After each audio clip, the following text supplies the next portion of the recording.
Gente, eu vou mostrar pra vocês como se fazer um mini vulcão. Um copinho desse tamanhinho aqui, deixa eu lavar.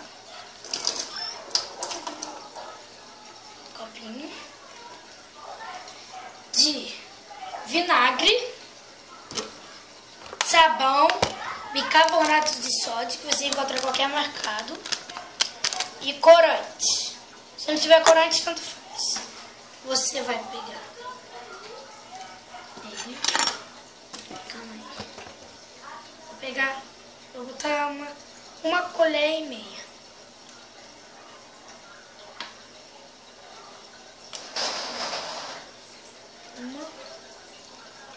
Bota outra também.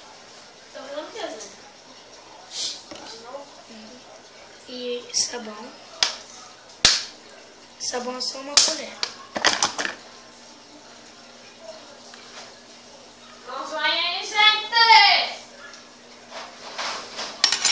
Vou botar o corante, se você não tiver, né? Acho que eu botei umas 7 gotinhas, não sei. Bicarbonato de sódio. Deixa eu abrir aqui.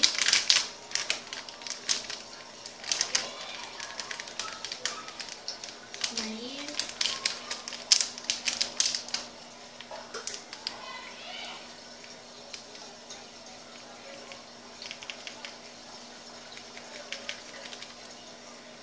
Pronto. Ó, tá subindo.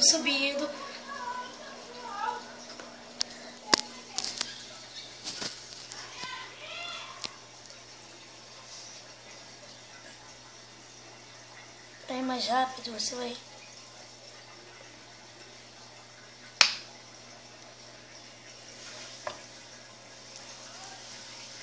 Oh. Gente, não se esqueça de dar um joinha. Olha isso aqui.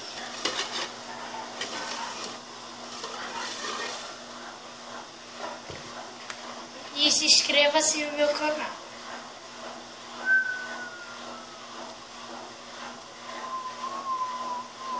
Tchau, até a próxima.